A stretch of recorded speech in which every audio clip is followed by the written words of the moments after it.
Democracy can be complicated sometimes. It's okay. We're fighting for the right for people to be heard and not jailed because they speak their mind. We know what's at stake. And on the issue of freedom, listen, Donald Trump's not done. Did anybody hear what he had to say just yesterday? And I'll tell you, it was outrageous. So he said, on the issue of freedom of choice, reproductive freedom, he said that he will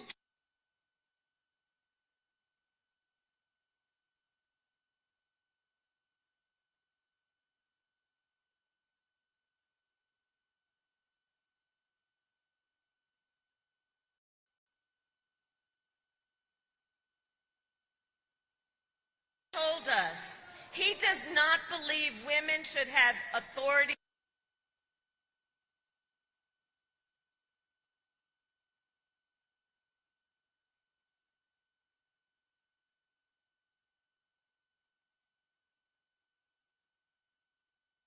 someone who simply does not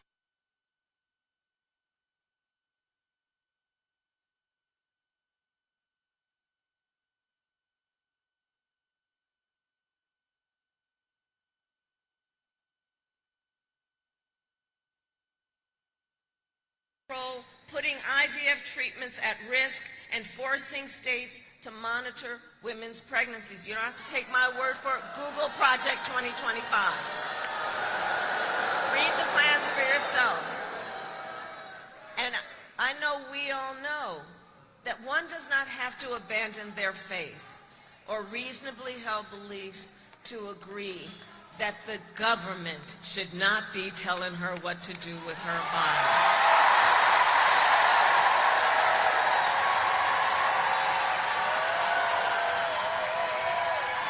So Nevada, to protect your right to make your own health care decisions, vote yes on question 6.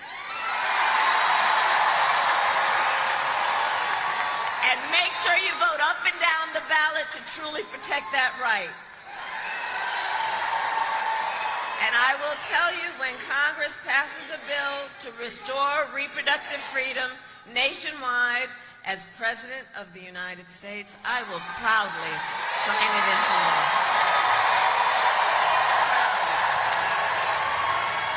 Proudly. So, Nevada, I am here asking for your vote. I am asking for your vote. And here is my pledge to you. And I got your back.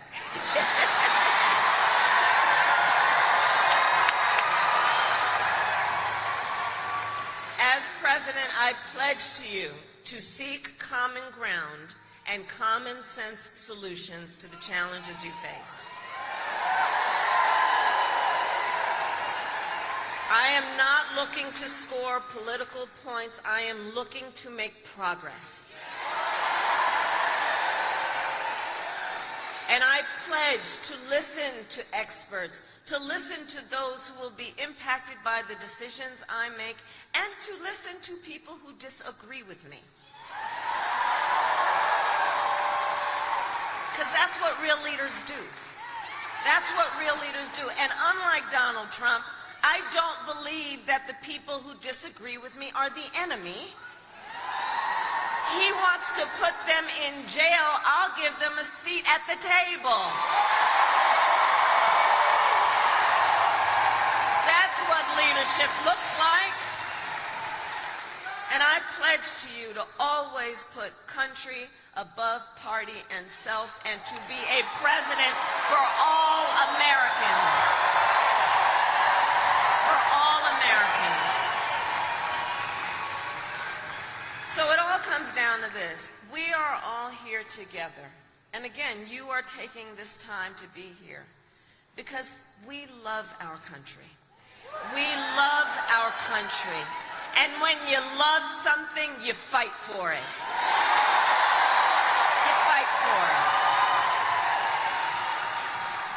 And I do believe believe it is one of the highest forms of patriotism, of our expression of our love for our country, to then fight for the ideals of our country and to fight to realize the promise of America.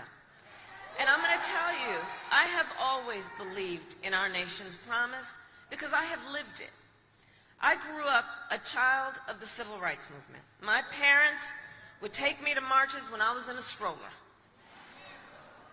And at those places, people from all walks of life came together to fight for the ideals of freedom and opportunity. You know, growing up, I saw how hard my mother worked to give her daughters the same chance our country gave her. And I was blessed to have family by blood and family by love, who instilled in me the values of community and compassion and faith. I've spent my life fighting for the people who have been hurt and who have been counted out, and people who never stopped, even then, believing that in our country anything is possible. I've lived the promise of America, and I see the promise of America in everyone here. It is in all of us. It is in all of us. It is in all of us. It is in the women who refuse to accept a future without reproductive freedom. It is in the men who support them. It is in the fathers and mothers who work hard every day for their children's future. It is in the Republicans who never voted for a Democrat before, but have put the Constitution of the United States above party.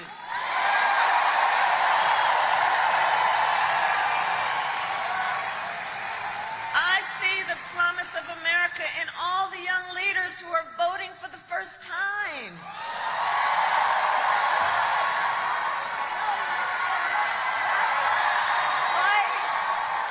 And I'll tell you what I love about this generation, Gen Z. I'm going to shout you out.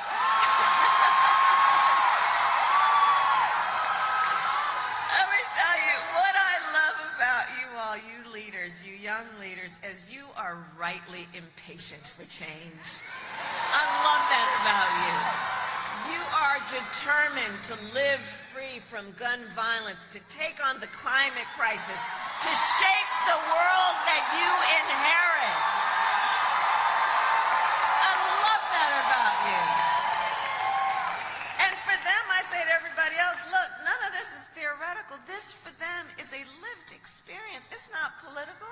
It's what they're living. And to the young leaders, then I say, I see you. I believe in you, and I see your power. You are so powerful. And I would just ask, can we give it up for the first-time voters who are in the House?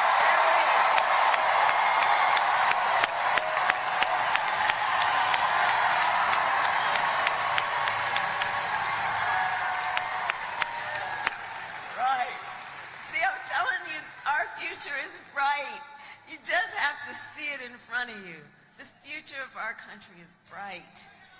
And so to the people of Nevada, look, you are battle-born. And we are ready for the hard work ahead. We have 5 days to get it done. And so look, nobody can sit on the sidelines. Let's spend the next 5 days so that when we look back on these days, we have no regrets. And let us make sure that we are knocking on doors, that we are texting folks, calling folks, reaching out to family and friends and classmates and neighbors and coworkers. And as we do, I have a request. As we do, please let's be intentional about building community. And let's be intentional about building coalitions. You know, these last many years, it's had a way of, trying to make people point their fingers at each other, trying to divide us, trying to make people feel alone. So let us all, in this moment, be intentional about building back up and reminding folks we have so much more in common than what separates us. So much more. So much more. And so we all know here, your vote is your voice, and your voice is your power.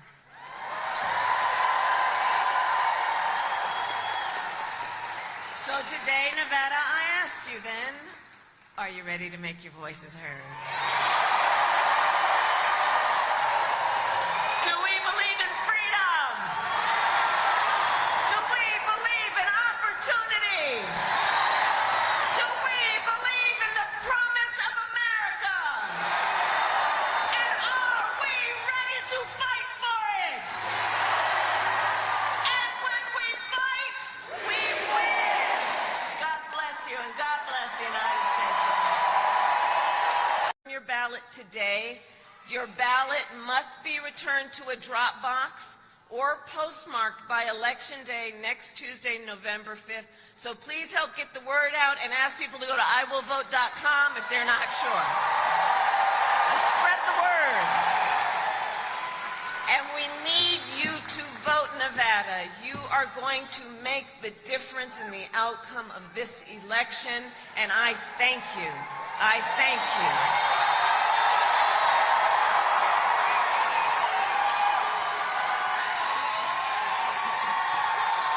So, okay, we got some work to do. Okay, we have 5 days left in one of the most consequential elections of our lifetime. And we do have work to do. But here's the thing I know about everybody here. We like hard work. Hard work is good work. Hard work is joyful work. And make no mistake, we will win. We will win.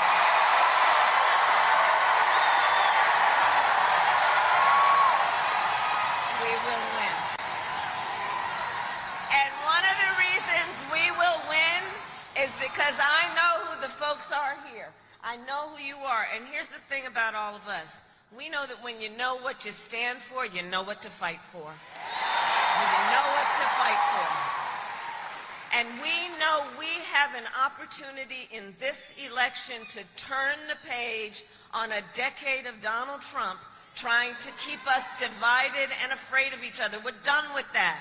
We're exhausted by it. We're done with that. We're done with it.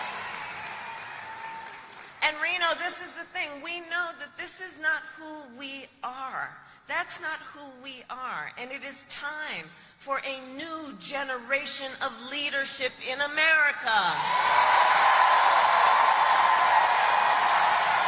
And I am ready to offer that leadership as the next president of the United States.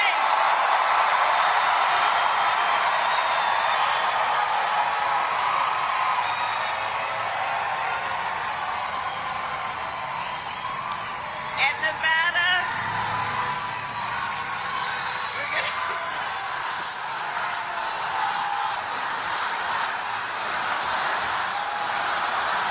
Thank you.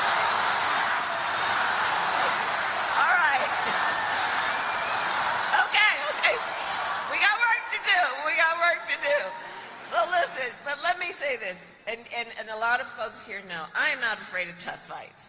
For decades, as a prosecutor and as top law enforcement officer of the first cousin in Nevada, California, I won fights. I won fights with Catherine against the big banks that ripped off homeowners,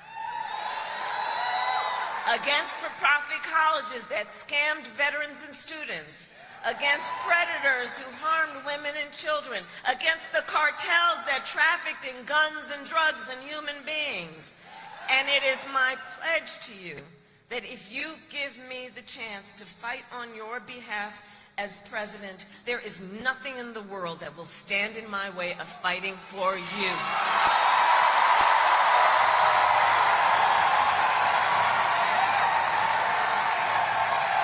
For the people.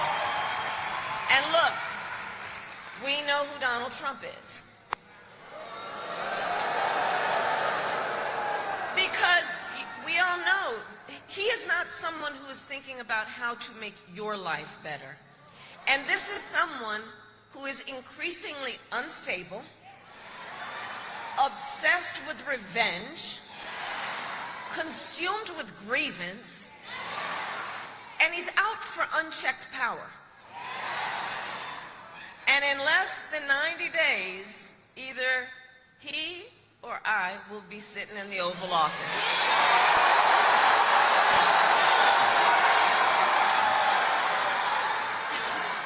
And listen, here's what we can imagine, right? We've all seen on TV, you've seen the Oval Office, but here's the thing. We have to get the word out to help people even just visually imagine what that day will be. Because if elected, Donald Trump on day one would walk into that office with an enemies list. When I am elected, I will walk in with a to-do list on behalf of you.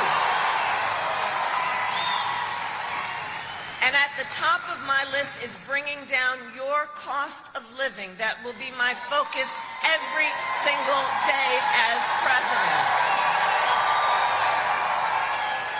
I will give a middle-class tax cut to over 100 million Americans, enact the first ever federal ban on corporate price gouging on groceries. I've taken on that issue before, I'll take it on again.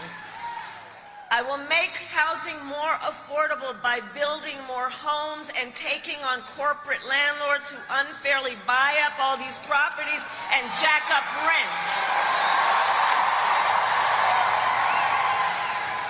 We will fight for working families by raising the minimum wage and eliminating taxes on tips for service and hospitality workers.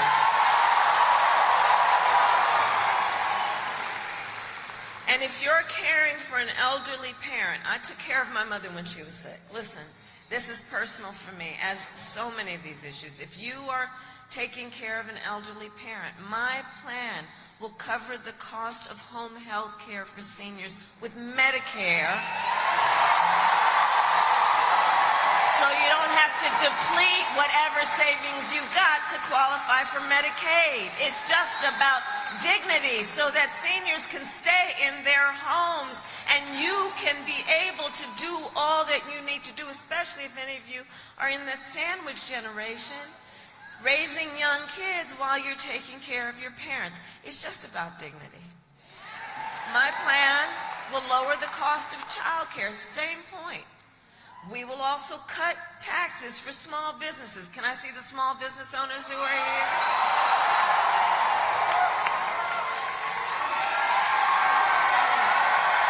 Oh, I love our small businesses. And we will lower health care costs, because here's where I come from. I believe that health care should be a right and not just a privilege of those who can afford it.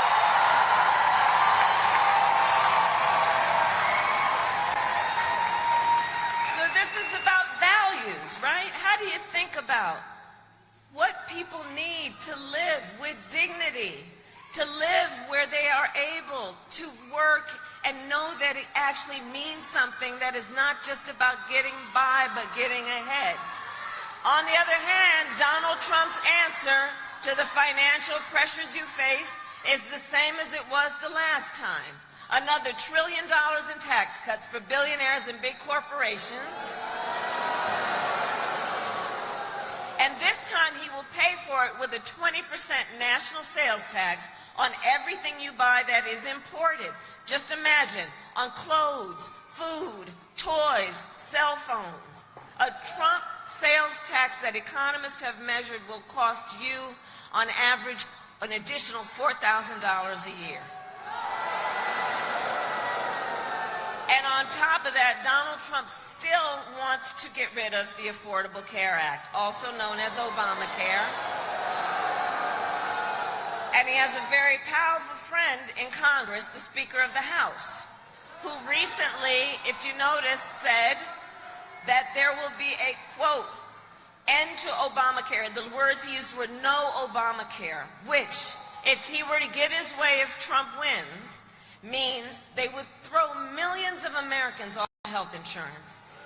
and take us back, which would take us back to when, you'll remember, insurance companies had the ability to deny people with pre-existing conditions. But Nevada, we are not going back. We are not going back. We are not going back.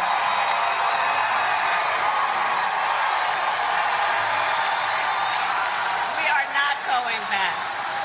We're not going back. We're not going back. And we are not going back because ours is a fight for the future.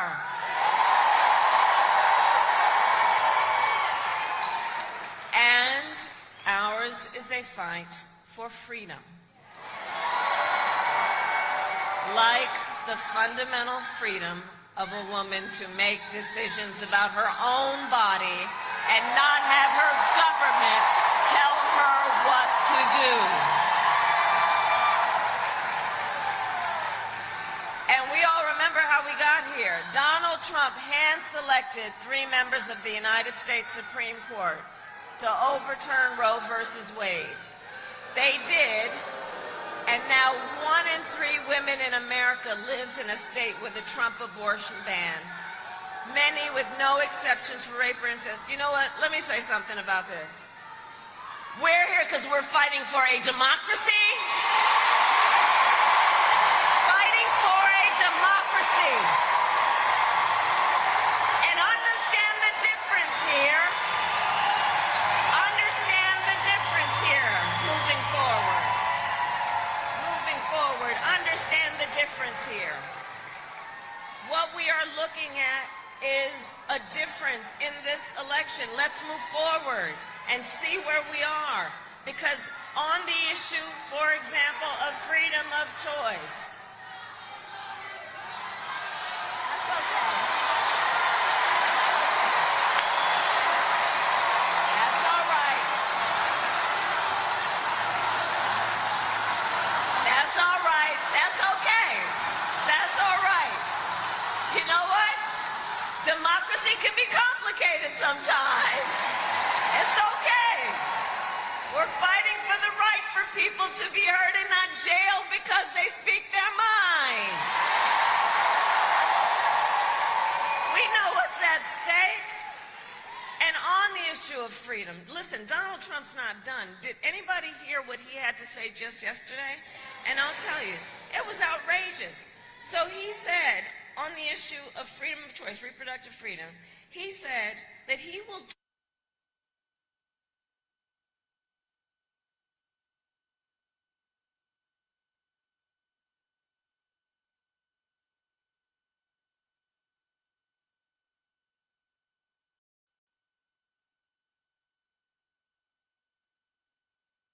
told us he does not believe women should have authority